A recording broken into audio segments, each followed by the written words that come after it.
RPA का section 23 है, वो साफ तौर पे ये कहता है कि आधार कार्ड आइडेंटिफिकेशन का जो आधार है माना जाएगा। ये कानून की किताब कह रही है, चुनाव आयोग को पावर ही नहीं है उसको हटाने की। हम लोगों को क्या कहना है कि जिस भी व्यक्ति का वोटर लिस्ट में नाम आ गया उसके लिए तो आधार कार्ड की भी जरूरत नहीं है, किसी चीज की जरूरत नहीं है, वो वोटर है, वो नागरिक है। जब तक के चुनाव आयोग या कोई दूसरा व्यक्ति उसका नाम वोटर लिस्ट से ना कटवा दे, इस कानून का प्रावधान का पालन करते हुए जो सेक्शन 22 में लिखा है, और कोई तरीका ही नहीं इसमें नाम आ गया। उसके अलावा अब हटने का एक ही तरीका है, सेक्शन 22 इसका। उसमें पहले नोटिस जाता है रजिस्टर्ड पोस्ट से, पूरा मौका मिलता है एक एक व्यक्ति को कि आपका नाम हम काटने के लिए ये हमें सबूत मिले हैं, तो आप आके जवाब दीजिए एक एक वोटर को। ऐसे नहीं कि सबके काट दिए एक साथ। पूरा बिहार के 2003 के बाद से सारी वोटर लिस्ट ही गायब कर दी। इससे बड़ा फ्रॉड, झूठ, मक्कारी कुछ नहीं हो सकता, अपराध कुछ नहीं हो सकता। ऐसे अपराधियों को जेल में भेजना चाहिए सुप्रीम कोर्ट को। अब एसआईआर का मुद्दा क्या है? बेसिकली जब ये बात शुरू हुई तो लोगों की डिमांड क्या है कि ये एसआईआर की एक्सरसाइज चुनाव आयोग के भ्रष्ट अधिकारियों ने शुरू की है, पूरी तरीके से गैर कानूनी है, इसका कोई भी कानूनी आधार नहीं है और इस किताब में इसकी कोई भी जिक्र नहीं है। पूरी किताब में जो चुनाव आयोग जिसपे बाध्य है काम करने के लिए, चुप करो, बाध्य है कार्य करने के लिए, इसमें कोई भी बात कहीं भी एसआईआर का जिक्र ही नहीं। एक बात ये हो गई, संविधान में एसआईआर का कोई भी जिक्र नहीं, ये दूसरी बात हो गई। तीसरी बात यह है कि एसआईआर की जो ये गैर कानूनी कार्रवाई, अपराध हो रहा है, इसकी सजा दिलाने की बात हो रही थी। राहुल जी ने भी बोला और दूसरे लोगों ने भी बोला कि जो लोग ये कार्य कर रहे हैं, तकलीफ वोटर लिस्ट में गड़बड़ी और हेराफेरी का, उन लोगों को जेल जाना पड़ेगा। हम लोग भी यही बोल रहे हैं। हमने तो एफआईआर कराने के लिए भी कोर्ट में दरखास्त लगा रखी है, 5 दिसंबर 2024 से लगा रखी है। तो अब हाथ क्या आया? चुनाव आयोग ने पहले तो गैर कानूनी एसआईआर की, उसके बाद एक और हमला किया। क्या हमला किया कि उन लोगों ने जो वोटर लिस्ट में से नाम काटे गए थे वही नहीं बताया, मतलब एक और ज्यादती कर दी। और अब जब एक और ज्यादती हो गई तो ये नई ज्यादती वापस करवा के हमारे लोग बहुत खुश हो रहे हैं। बुनियादी बात क्या है कि पुरानी जो वोटर लिस्ट है, जो 2025 के लोकसभा की वोटर लिस्ट है, उसके हिसाब से चुनाव होना चाहिए। यही मांग थी ना हमारी, यही मांग है और यही मांग हर ईमानदार व्यक्ति की रहेगी। इससे पहले कि पुरानी वोटर लिस्ट ही जिंदा ना की जाए और बिहार के चुनाव पुरानी वोटर लिस्ट से ही ना हो, कोई भी बात अगर कोई मानता है तो वो मेरे ख्याल से आरएसएस और बीजेपी का साथ देगा। मानने की जरूरत ही नहीं है क्योंकि वो गैर कानूनी है। जहां तक ये झूठ बहुत बड़ा फैलाया जाता है बीजेपी द्वारा कि बांग्लादेशी रोहिंग्या आ गए, तो बांग्लादेशी रोहिंग्या आ गए तो उनका नाम पता लगा किसी को एक का भी नहीं ना।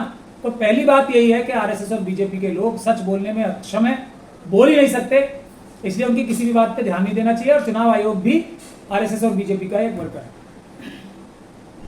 तो आज भी स्थिति वही है। अब अगर आप ये सोच रहे हैं कि वोटर लिस्ट, ये जो नाम दे देंगे, चलिए हमने इतने लोगों के नाम काटे, तो क्या जिन लोगों के गैर कानूनी रूप से नाम काटे गए हैं वो ये नाम बता देने से वापस लिस्ट में आ जाएंगे? यही मांग है ना हमारी। ये लिस्ट जानना तो मांग ही नहीं थी ना हमारी, वो तो चुनाव आयोग की जिम्मेदारी थी जो उन्होंने नहीं पूरी की, तो सुप्रीम कोर्ट ने उसमें ये करा दी जिम्मेदारी उनकी पूरी। लेकिन हाथ, रिलीफ, फायदा, बचाव कुछ नहीं हुआ, जीरो। दूसरी बात है कि चुनाव आयोग को ये डायरेक्शन दे दी शायद कि हम तो ये पहले से बोल रहे थे कि मैं ये जो आधार कार्ड है उसकी परमिशन मिल जाएगी और उसी को रिलीफ मांगते सब वाहवाही लूटना शुरू कर देंगे। तो ये कोई रिलीफ ही नहीं है। सुप्रीम कोर्ट और सारे जो लॉयर्स थे आज तो जाके, क्योंकि 2-3 दिन से हम लोग बता रहे हैं, प्रावधान भी सेक्शन 23 है इस किताब का, आरपीए का सेक्शन 23 है, वो साफ तौर पे ये कहता है कि आधार कार्ड आइडेंटिफिकेशन का जो आधार है माना जाएगा। ये कानून की किताब कह रही है, चुनाव आयोग को पावर ही नहीं है उसको हटाने की। हम लोगों का क्या कहना है कि जिस भी व्यक्ति का वोटर लिस्ट में नाम आ गया उसके लिए तो आधार कार्ड की भी जरूरत नहीं है, किसी चीज की जरूरत नहीं है, वो वोटर है, वो नागरिक है। जब तक के चुनाव आयोग या कोई दूसरा व्यक्ति उसका नाम वोटर लिस्ट से ना कटवा दे, इस कानून का प्रावधान का पालन करते हुए जो सेक्शन 22 में लिखा है, और कोई तरीका ही नहीं है। एक बार वोटर लिस्ट में नाम आ गया, उसके अलावा अब हटने का एक ही तरीका है, सेक्शन 22 इसका। उसमें पहले नोटिस जाता है रजिस्टर्ड पोस्ट से, पूरा मौका मिलता है एक एक व्यक्ति को कि आपका नाम हम काटने के लिए ये हमें सबूत मिले हैं, तो आप आके जवाब दीजिए एक एक वोटर को। ऐसे नहीं कि सबके काट दिए एक साथ, पूरा बिहार के 2003 के बाद से सारी वोटर लिस्ट ही गायब कर दी। इससे बड़ा फ्रॉड, झूठ, मक्कारी कुछ नहीं हो सकती, अपराध कुछ नहीं हो सकता। ऐसे अपराधियों को जेल में भेजना चाहिए सुप्रीम कोर्ट को, जिसकी मांग ही नहीं की जा रही हमारे पिटिशनर से। तो हमारा कहना यह है कि ये वोटर लिस्ट के लिए कोई लाभकारी कार्य नहीं हो रहा है, नुकसान हो रहा है। अगर कोई फर्जीवाड़े वाला वोट होता है ना, तो उसके लिए जब वोट देने जाता है ना कोई, तो वहां लोग बैठे होते हैं हर पॉलिटिकल पार्टी के कैंडिडेट्स के, वो रोक लेते हैं उसे कि भाई आप नकली वोटर हो, नहीं जाने देते। तो कोई नुकसान, कोई नकली वोट अगर डालने वाला है तो वो डाल ही नहीं सकता। डाल जब सकता है कि चुनाव आयोग के भ्रष्ट अधिकारी जो सीसीटीवी फुटेज होती है वहां की, वो हम जैसे लोगों को ना दे। हालांकि कानून की ये किताब कहती है कि हमें देनी चाहिए, उसके लिए कानून बदल दें। ये है बेईमानी की जड़। फर्जीवाड़े को रोकने के लिए सीसीटीवी कैमरा होता है, वीडियो फुटेज होती है, जो हम मांग रहे हैं चुनाव आयोग कानून बदल के नहीं दे रहा। गणेश कुमार गुप्ता से बड़ी बनती है, लोग बताते हैं आपकी, क्या ख्याल है मुझे? किसकी बनती है? चुनाव आयोग की जो है गणेश कुमार गुप्ता की। किससे बनती है? बनती है। हाँ, मेरी तो बनती है। कैसे लगते हैं, कैसे हैं? देखिए, मुझे तो वो एक बहुत यूजफुल व्यक्ति लगते हैं। मेरे राजीव कुमार जी भी यूजफुल थे और ज्ञानेश कुमार जी भी बहुत इस्तेमाल के योग्य व्यक्ति हैं भारत के संविधान को मजबूत करने। क्योंकि अगर मुख्य चुनाव आयुक्त उम्र कैद पाएगा, मुख्य चुनाव आयुक्त एक नहीं दो, और उसके पीछे वाले भी पा सकते हैं बहुत सारे, तो फिर किसी चुनाव के अधिकारी की इतनी जरूरत सपने में भी नहीं होगी सोचने की कि मैं बाबा साहब के संविधान के साथ ये गद्दारी करूं। इसलिए मेरे लिए तो वो बहुत महत्वपूर्ण व्यक्ति है, मेरे प्रिय हैं। मैं उनकी लंबी उम्र की कामना करता हूं, क्योंकि उन्हें लंबे समय तक, जब तक वो उम्र कैद में जेल में रहेंगे दोनों, तब तक लोग जो चुनाव कराते होंगे वो डरेंगे कि हम कोई गड़बड़ ना करें। वो है हमारा रास्ता, वो है हमारा घर पर। मेरे लिए बहुत यूजफुल है, मैं उन्हें बहुत पसंद करता हूँ। अनुराग ठाकुर ने भी प्रेस कॉन्फ्रेंस के जरिए कहा है कि 6 लोकसभा सीट रही, जिनमें से वायनाड और रायबरेली, कन्नौज और मैनपुरी, उनमें भी घपला हुआ और वोटों को बढ़ाया गया। लेकिन इस पर कांग्रेस का कहना है कि ये तो बीजेपी को ही अटैक कर रहे हैं। नहीं, देखिए, मैं तो उसको एक और मैं चलिए सोचता हूँ कि आज, क्योंकि ऐसा कभी होता नहीं है, आरएसएस और बीजेपी के जितने भी कार्यकर्ता होंगे ना सीनियर, और उसी प्रकार से ये जो उनके सीनियर कार्यकर्ता जो विभिन्न संवैधानिक पदों पर बैठे हैं, ज्ञानेश जी और राजीव कुमार जी जैसे, अच्छा ज्ञानेश गुप्ता जी जैसे, सॉरी आपने याद दिलाया मुझे, तो ये लोग कभी सच बोल ही नहीं सकते। बाय डिफॉल्ट झूठ ही निकलता है, सच तो निकल ही नहीं सकता। अब अगर कड़ी बड़ी मेहनत, कड़ा दिल करके सच बोलने की कोशिश भी करते हैं, तो वो उनके लिए इतना अननेचुरल होता है कि वो उसी में अपने जाल में खुद ही फंस जाते हैं, अगरचे वो सच कह रहे हैं। तो इतनी बड़ा घपला झोल है सिस्टम में चुनाव के, कि जिन लोगों को हराने के लिए अमित शाह जी, मोदी जी, चुनाव आयोग के सारे भ्रष्ट अधिकारी, पूरी सरकारी मशीनरी हराने के लिए लगी हुई थी, फिर भी वो हेराफेरी करके चुनाव जीत सकते हैं। तो जो लोग जिनका समर्थन जिन कैंडिडेट्स का आरएसएस, बीजेपी, मोदी जी, अमित शाह जी और चुनाव आयोग के भ्रष्ट अधिकारी कर रहे हैं, वो तो चुटकी बजाते चुनाव जीतेंगे ना, बिना चुनाव जीते, नकली वोटों से।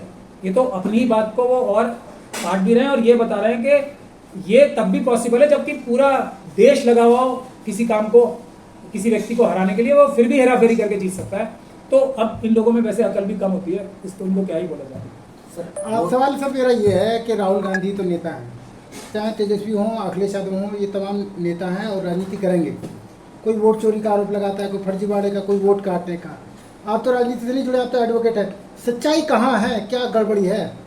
देखिए, ये जो राहुल जी कर रहे हैं, जो तेजस्वी यादव साहब कर रहे हैं, ये कोई उन्होंने खुद खुशी खुशी ये काम नहीं किया है, क्योंकि उनको एक संकोच भी आता है। और राहुल जी ने तो अपनी प्रेस कॉन्फ्रेंस में भी कहा है कि हम लोग तो झिझक के बातें करते थे। और हालांकि उन्होंने ये भी कहा है कि राहुल जी स्वयं कम झिझकते थे, बिना झिझक के बोलते थे कि चोरी हो रही डकैती है, तो झिझक थोड़ा वो भी रहे।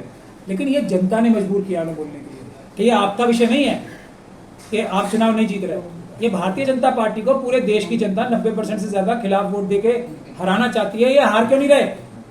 ये लोगों ने मजबूर किया राहुल जी को, तेजस्वी जी को, ये अखिलेश जी को और सारे विपक्ष के लोगों को कि आपको करना ही पड़ेगा। ये हमारा काम है जो आपको करना पड़ेगा, आपकी ड्यूटी है। नहीं करोगे तो हम आपसे भी नाराज होंगे, आपके भी खिलाफ बोलेंगे। ये तो इतना बड़ा आंदोलन चला था ना, ये कहाँ शुरू में कर रहे थे। अगर ये लोग शुरू में जनता की और हमारी बात मान लेते तो आज मोदी जी प्रधानमंत्री होते, मोदी जी जेल में होते, आज वाराणसी का चुनाव हारते और अमित शाह जी और यूसुफ लुलू और ये अडानी अंबानी जैसे सब लोगों के साथ यहाँ तिहाड़ जेल में या किसी और जेल में होते, साबरमती जेल में। आपने उनकी बातों पर मोहर तो लगा दी, लेकिन उनकी बातों पे नहीं, वो बाध्य हैं हमारी बातों पे मोहर लगाने के लिए। हम जनता है, राहुल जी जनता के नौकर है। खुशी मना रहे हैं, कह रहे हैं कि बनारस का असली सांसद नहीं है। बिल्कुल, जनता के वोटों वाले सांसद वो हैं। ईवीएम के सांसद पीएम मोदी जी हैं, ईवीएम के एमपी मोदी जी। ये बात सही है। सर, सर वोट चोरी इस मुद्दे के पीछे ईवीएम बैंक का मुद्दा छुपता हुआ नजर नहीं आ रहा। नहीं, जो स्लीपर सेल है ना हर पार्टी में, वो एक ही काम पे लगे हुए हैं। कुछ भी कर लो, कोई मुद्दा उठा लो, ईवीएम की बात मत करो। देखो ये वोट चोरी हो रही है, हम डकैती कह रहे हैं, राहुल जी वगैरह थोड़ी इज्जतदार भाषा में चोरी कह रहे हैं, तो वो क्या है? वो तो अपराध की रिपोर्टिंग है ना। अपराध रुकेगा कैसे? वो रोकने का तरीका एक है मतपत्र से चुनाव होना, और एक तरीका मैंने अभी बताया इतना भारी है कि बाकी सारी चोरियां आरएसएस और बीजेपी की, फर्जीवाड़ा वोट करने की, वोटिंग परसेंटेज बढ़ाने की, वो सब कम पड़ जाएंगी। पेपर बैलेट सब पे भारी पड़ेगा। ये है बात। कब आएगा सर बजट? जब भी आएगा कब आएगा? मोदी जी की और बीजेपी की जमानत लेके जाएगा। लेकिन ये आंदोलन के ऊपर है। अब आंदोलन शुरू हो जाए, बिहार से आ जाएगा, मैं आपको पूरी गारंटी दे सकता हूँ इस बात की। आंदोलन से हटाने के लिए सुप्रीम कोर्ट में ये लोग गए हैं, और आंदोलन की वजह से ही थोड़े बहुत रिलीफ भी मिलेंगे इन्हें, वरना कोई रिलीफ नहीं मिलता। अब तक ये इनको डिसमिस करके भगा चुकी होती सुप्रीम कोर्ट। ये मैं बता रहा हूँ। आप राहुल गांधी की बात को लेकर सहमत हैं। वहीं कर्नाटक में एक मंत्री कांग्रेस के ही वो कहते हैं कि जिस तरीके से बीएलओ वहाँ काम करते हैं, ऐसे हमारे कर्नाटक में कर रहे हैं। अगर बीजेपी जिम्मेदार है तो कांग्रेस भी जिम्मेदार है, उसके बाद उन्हें पद से हटा दिया जाता है, उनका मंत्री पद छीन लिया जाता है। तो आप उनकी बातों पर कैसे यकीन कर सकते हैं कि वो सही बोल रहे हैं? देखिए, वो तो अभी एक है, मैं तो यहाँ बता रहा हूँ, वेणुगोपाल हैं, जयराम रमेश हैं, लाइन लगी हुई है। ये तो शुरू में नाम ले रहा हूँ मैं, अभी लाइन लगी हुई है, और लाइन लगी हुई थी जो कांग्रेस छोड़ के भागे। कांग्रेस के अंदर तो स्लीपर सेल घुसे में। राहुल जी तो 50% की गारंटी दे रहे हैं ना। मैंने तो इतनी डिटेल में रिसर्च नहीं की अभी। स्लीपर सेल ही तो है जो कांग्रेस और दूसरी विपक्षी पार्टियों का बेड़ा गर्क कर रहे हैं। अगर बताइए, इस देश में प्रधानमंत्री मायावती जी को बनने से कौन रोक सकता है, अगर मिश्रा जी ना उनके बराबर बैठे हुए? वो तो खुद कह भी चुकी, जब भी वो अपने मन से बोलती हैं। उन्होंने अभी तो कहा है कुछ दिन पहले कि बसपा के अच्छे दिन तब आएंगे जब बैलेट पेपर से चुनाव होंगे। अभी तो कहा है कुछ दिन, मेरे ख्याल से 1 महीना पहले कहा होगा मायावती जी ने।